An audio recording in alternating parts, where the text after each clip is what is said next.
you're unfamiliar with my channel, I do videos on things I like, and that's so far been entirely dedicated to summaries on Goosebumps books. And recently I covered the classic One Day at Horrorland. The thing about that is, it has a sequel. No, not that book. Or those ones. But this. Escape from Horrorland. No, not the book. A video game sequel to the book with state-of-the-art graphics to scare your ass off. The game itself had some not-so-humble beginnings. This was DreamWorks' first ever video game, at least fully developed by them. And by hearing that, you might wonder how such a good-looking product got released. Well, you have to remember that DreamWorks was founded by 3 very wealthy guys, and most importantly for this story, Steven Spielberg. Riding off the success of Jurassic Park, they co-founded the company, and then in 1995, negotiations with Microsoft, because they held a minority stake in DreamWorks of course, led to the joint subsidiary DreamWorks Interactive. This would eventually be sold to EA, turned into Danger Close Games, and died in 2013, but that doesn't matter now.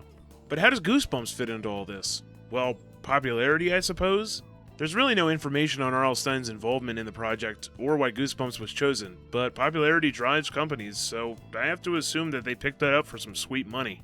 In a behind-the-scenes video, this guy, no clue who he is, confirms they actually did have to choose what book to make a game out of, and to them, Horrorland was the easiest and most obvious choice. So with Spielberg at least a little involved, and a gracious $50 million investment from Bill Gates, the game was good to go. Perhaps the most famous result of Spielberg being so closely involved was the fact that Jeff Goldblum shows up to play Dracula, which we will see later in the gameplay. Isabella Rossellini also appears as the Count's lady. You might know her from Blue Velvet, Death Becomes Her, or more recently, Conclave. The game itself was directed by Lawrence Guterman, and if you don't know that name, you might know his work. He made the okay movie Cats and Dogs, and then one of the most hated films of all time, Son of the Mask. The less said about that, the better. What are you doing? Luckily for this project, though, it's not so bad. And with that, I believe that's enough information on how this game came to be, so let's get into the actual game. So as I said, this game is a sequel to the first book, and if you don't recall how that ended, check out my summary for everything. But it ended with the family getting tickets to come back the next year. Well, it is next year, and in the opening FMV, Lizzie recruits us to help her solve a mystery. Our character wasn't in the first book though, so I guess we're a new friend on the block. The thing is that her brother Luke and Clay were goofing off like normal, but then everything got quiet. So quiet that... I don't just mean quiet, I mean you could hear a bug belch. She has the strange yet actually correct idea that it has something to do with those Horrorland tickets. Before we can check out the house though, a bright light appears from the house and sucks everybody in. If you want to check the full VOD of me and my friend playing this game filled with vulgar language and terrible gameplay, check it out on our other channel, link below. If you heard all those names in the beginning and were still confused, you may not have watched my summary, so let me go over them real quick. First up is Lizzie, the main character from the book. There's really not much else to say there. As a main character, she really doesn't have that many traits. She just is... she's just there. Next up is Luke. He's the little brother type, jerk, you know, always trying to act cool, whatever. And then finally there's Clay, Luke's friend. In the book, he was kind of a baby, always scared of everything, but in this game, he doesn't really do much. And then Lizzie and Luke's parents were also in the book. They are probably hidden here somewhere. You get put right into Werewolf Village, which syncs up pretty well with the book too. Lizzie immediately notices that Luke and Clay are trapped in these pillories, assumedly by some other horrors, and we have to get them out, but there's really no rush. At this point, you have free reign to go almost anywhere you want, and that's pretty intimidating because the game isn't really clear on where you're supposed to be going at all. Just to cover the basic gameplay, this is a point and click, and throughout the park are these coins which serve as your health. In my playthrough, my dumbass never locked the mouse to the window, so I had a lot of close calls, but I never actually died. That might be because I don't think you can. See here, I get smacked by this killer plant constantly and don't die, even with no coins. The coin's real only other usage is for this stone head that speaks in riddles to give you hints, and the first hint goes like this. The greenery is dense. So are you. Meat treats make sense if you hope to get through. Insulting, but informative, so let's follow it. We need meat, so let's check the butcher shop. Surrounded by some ants, here is some on the floor. So you take the meat back to the plant and it lets you get into this house. Well, what's in this house? More coins. And one of these trading cards. The trading cards use art from real Topps brand Goosebumps cards and they give mostly useless hints. Like this one tells you that during a full moon jog, Lizzie will tell you the correct direction the same every time. This currently makes no sense, and won't even be useful for a while. So this entire hint and this house was effectively useless. In Werewolf Village, there's scenes of a wolf turning into a werewolf, oozing water fountains, scary wells, and a souvenir window with an annoying spider. The only thing actually worth doing in this place is heading to the dining hall. In here, cockroaches crawl across your screen that you can actually grab and stick into your bag. We will need that a long while from now, so remember that. So if this entire village is useless, now what? Well, it turns out you can actually just walk right past the boys and make it to the Horrorland Plaza. Before that, though, there is one more hint card by a trash can. This one talks about turning valves while the village is burning, also currently irrelevant. Into Horrorland Plaza, we see that there's now even more places to go. There's a theater, the Doom Slide from the book, a pathway to the Bat Barn also in the book, and a museum. Where we need to go is the museum, and a hint card near the theater actually gives us a pretty vague hint on what to do. In here is a whole bunch of things, so get this. The hint mentions these security lasers in the way of the scarab. Don't lose your head, the answer shades closer than you think, if you make a clean sweep. If you're great at context clues, you need to take this mop off the floor, cut the handle off with the guillotine, then use the handle to prop up the window so you can grab the vampire shades, putting them onto the statues, finally letting you take the scarab. Feel like using your arm to prop up the glass or just breaking the thing would have been easier, but who does things the easy way? That's not the only thing in this museum, though. You can click this screen for Horrorland info, introducing us to the main villain of the game, Madison Storm. He had a painful childhood, so he created the entirety of Horrorland to terrorize other children and scare them, I guess. He also built this monster attractor machine to just suck all manners of monsters into the park so he wouldn't need to live alone here. Needless to say, this guy doesn't really show up again after this, and the game's gonna get retconned, so he's not too important in the grand scheme of things. He wasn't even in the original book. Last thing to cover before moving on with the story is these trash cans. You may have spotted a few through the footage, but when you click on one, well...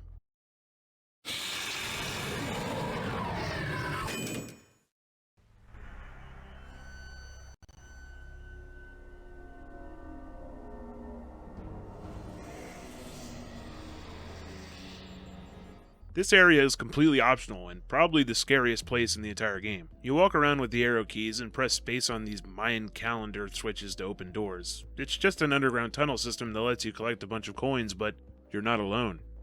One of the only scary things in this game lives here, called the Beast. It's like if Jabba the Hutt mixed with a head crab, and this is what we got. Its AI is a little stupid, but I was actually a little startled the first time I saw it. Now that you have the scarab, maybe it's time to go to the pyramid? Well, no actually. You go right back to Werewolf Village. Lizzie hears some fire, and look at that, the whole place is on fire. She bravely goes to find the boys who have disappeared, and we can now use our one hint card from before. It's mostly useless, but now we know we need to turn off one valve and then turn off two. If you try to turn off the natural gas, the supernatural gas stops you. If you try to turn off the supernatural gas, this thing gets mad at you. So what you need to do is turn on the unnatural gas to make this thing cough, turn off the supernatural gas, then the natural gas. Simple, I suppose, but I just kept messing it up in our VOD. Back in the Werewolf Plaza, Lizzie's gone, so you gotta find out where she is. And no, that hint to pacify the hungry plant isn't useful here either. That whole area is just a red herring. She's actually in the only other reasonable place to be in, the freezer, having been shoved in here by somebody. When she gets out, there's no time to rest because the werewolf pops into the window. This guy looks pretty cool too. Guterman says they used non-motion control CGI background matching, something relatively new that Spielberg respected them for trying. This is when our first hint card comes into play. You start running from the werewolf and you can either go left, straight, or right. The trick to it is what the hint said. What it meant by the same every time is that each of her voice lines is one direction to go in, and they don't change. So if she says, This way. you go left, Run to me. go straight, Over here. go right. Keep in mind there's no real directional audio for this section, so it's just a matter of learning it over time. After 3 correct choices, the werewolf gets put in a simple trap and you can grab this mummified hand off of his neck. He'll swipe at you as you do it, but again, I don't think you can die. You combine it with the scarab and now we can finally head towards the pyramid. To get there, we have to go through a few more hoops. Going through the path to the Bat Barn, it's closed. These jack-o'-lanterns speak when you click on them, making a bunch of confusing and hilarious voice lines. Walks, that. These are actually words, and you have to click them in the right order to get... The Scarecrow walks at midnight. This is the same as the title of the book with the same name, but we haven't talked about that one yet. The Scarecrow comes to life, says practically nothing, and leaves. Now in the Bat Barn, I'm not entirely sure how this section works, but the bats come to fly around you, and I assume you just click around until you find the light switch. One time it took me like 2 minutes, the other time I just clicked and it immediately came on. I might just be stupid. When you turn it on, it's actually a little scary that everything goes completely quiet.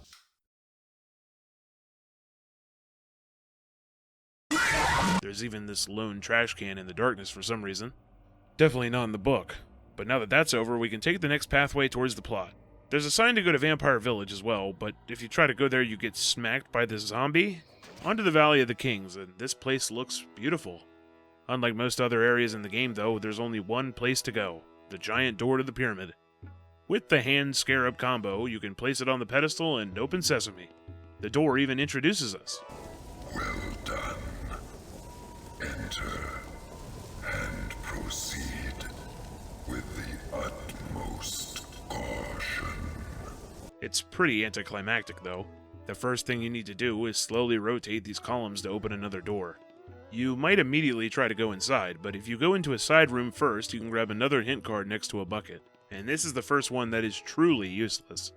It tells you that to avoid sinking in sand, you need to put the hieroglyphs in order, and the stone tells you where to put them, which is maybe the most obvious thing ever. In fact, the sand only starts moving if you take this Indiana Jones whip for yourself. You could just complete the entire puzzle, then grab the whip and leave. It actually triggers when you take the hat, so you might not even have to trigger the sands at all. Once the puzzle's done, you automatically move into a new room with a few sarcophagi. One has a new hint card, and the other has a crowbar. We'll cover the hint in a second, but first, that crowbar can be used to pry open the last sarcophagus, with a mummy inside. Except it's not. It's just Luke, who somehow got taken all the way in here. Despite panicking during the coffin cruise in the book, being buried alive here doesn't seem to bother him that much. He leads you to a crawl space to leave, but the actual mummy starts to chase you. When you see a surplus of coins around like this, you're usually in for one of these boss fight sections. When you get to another room, the mummy takes out his big red artifact and blasts Luke with it, paralyzing him. Luke tells you to grab a torch and hit the mummy. Remember that hint we picked up just about 30 seconds ago? Well, it basically tells you to use a torch on the mummy. Very helpful. All you do is spam click the mummy with the torch to get him to move, and randomly he might decide to douse your torch with the power of the artifact. If that happens, you just swing over to the convenient fireplace to warm it back up. He'll always manage to get a cheeky punch on you when he does this, making me wonder if a hitless run of this game is even possible. There's a section coming up that convinces me it's not. Eventually, you'll hit the mummy enough to where he'll be backed into this column, and it'll collapse on him. He speaks some ancient Egyptian gibberish, and you grab the artifact from his cold undead hands. And then you leave, ignoring Luke's dumb comments on how powerful this artifact really is. No lie, I literally have no idea how you're supposed to figure this out, but it's time to go to the Doom Slide. Previously, slides 8 and 10 were closed, but now they're open. Using an assumption from the book, I took slide 10, and instead of ending up by the coffin cruise, we end up at our next location, Vampire Village. Quick add in here, I didn't write this in the script before recording, but when I was following the guide to get this game done, because you get lost so easily, it actually told me to take the Doom Slide, which seemed reasonable because it took me where to go. But actually, you can take that Indiana Jones whip from the pyramid and kill that zombie blocking off Vampire Village, letting you walk in there that way. Pretty convenient. But then, that also makes the Doom Slide completely useless if you played it that way, so you win some, you lose some. In any case, it's time to insert disc number 2. It has a lot less content than disc 1, but just like Final Fantasy VII, you can't contain all that greatness on just one disc. There are a few doors to try, but where we need to go is the library. First, there's a hint card over by the bank, showing some art from the next book I'll be covering, Monster Blood 2. The hint here is that the Count's lady needs her rest. We'll get to that. Here we find Lizzie, or what's become of her. That evil park developer Madison Storm turned her into that thing from the gas valve puzzle, so we need to combine the right chemicals to turn her back. Your only hint is that our character is supposedly good at chemistry, which isn't actually a hint at all. There are plenty of books in the library, but most are just excuses for you to get more coins. One is a short story about the land of short guys and tall guys. A really big short guy rules with an iron fist, and a really small tall guy is exiled from his community. Seeing the tyranny of the tall short guy, the short tall guy beats the tall short guy up, and is the new ruler of the short guys. The lesson of this story: kill all tyrants. Acceptance is better. So what did these books tell you about the solution to this puzzle? Nothing.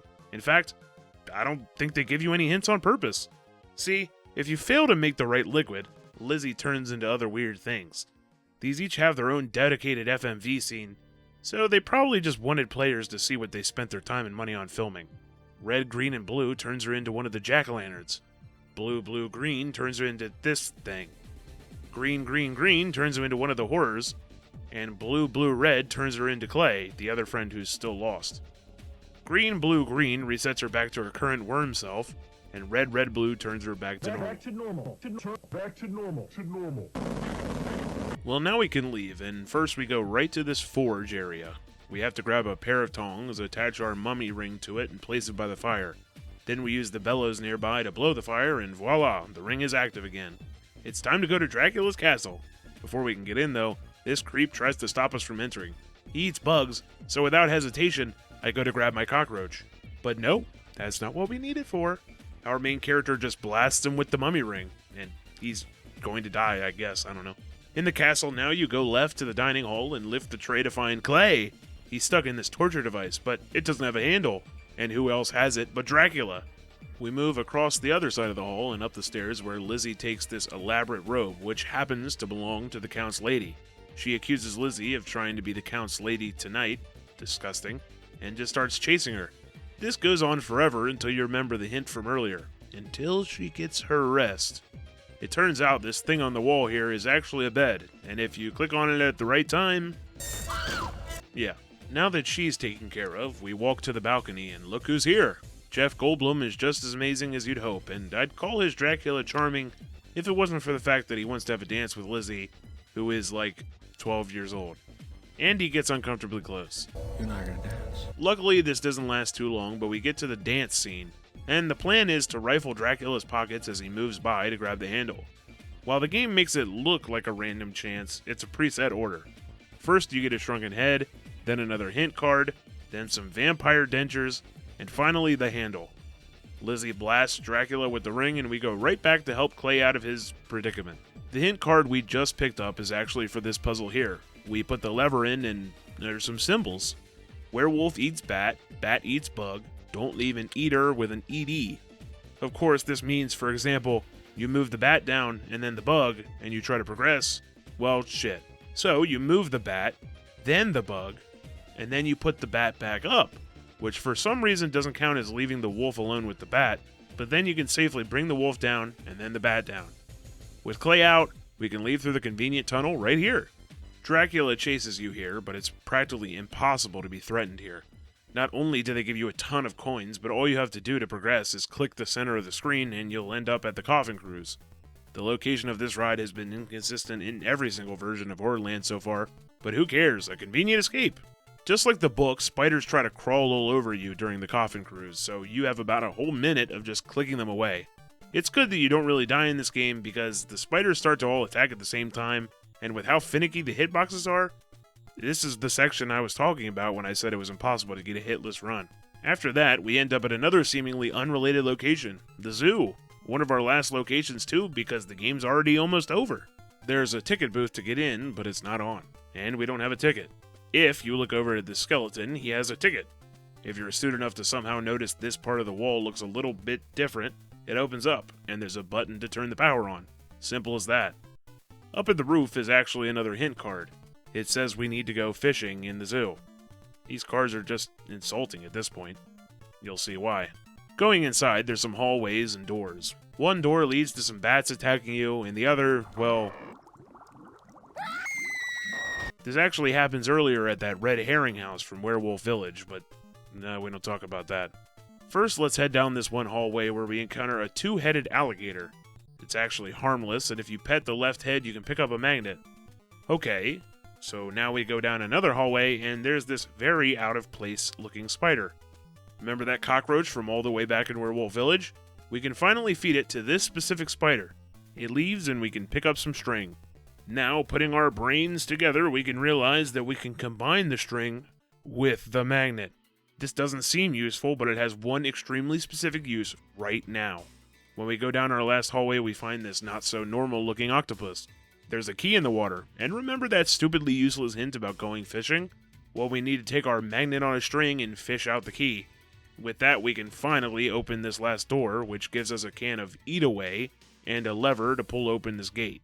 Slowly making our progress, we go down this hallway and we find the parents. They get taken away by some horrors and we have to find out, how do we get open this new gate with a lock on it? Well, since we've gotten to the zoo, everything has been painfully linear. So we just take this eat-away spray we just got and it dissolves the lock. We're finally in the Coliseum, the final area of the game. Everyone is here to watch Mom and Dad get dropped into this gurgling pit. Dracula, Dracula's lady, the mummy, even the octopus that was just in a tank about 30 seconds ago. To make things even weirder, in that short time, Clay somehow just teleported himself up to the top of the building, and he messes with the monster generator. That scares everyone away. Lizzie and Luke follow, and so do we, after stopping to take a look at this gurgling purple pond that was in the book. Yeah, one of the worst sounds I've ever heard. Making our way down the hall to the final area of the game, we get into a regular old elevator. There isn't even any music, it's just going up. And on the way up, you have to make sure to grab this last hint card situated on the left. If you miss it, well, too bad, I guess. It's not like you get anything for it, just terrible hints. This one says we'll need to test our strength and our memory to keep everybody alive. Helpful. At the top, we finally find Stump. Oh, you don't remember Stump? Yeah, I didn't either the first time I played. He's supposed to be a helpful horror, giving you hints if you're lost, but you kinda have to be lucky just to find him. So if you didn't find him like me the first time, this twist that Stump is actually the big villain Madison Storm really falls flat.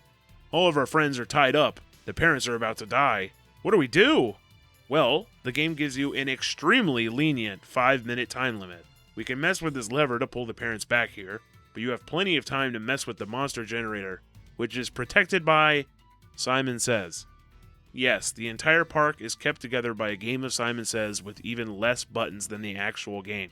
Perhaps Madison Storm's troubled childhood made him create inventions just as childish for himself. Yeah, I doubt it's got that much depth, but once you get it correct a few times, you win. Madison Storm is sucked inside, and Clay grabs a remote and blows the damn park up.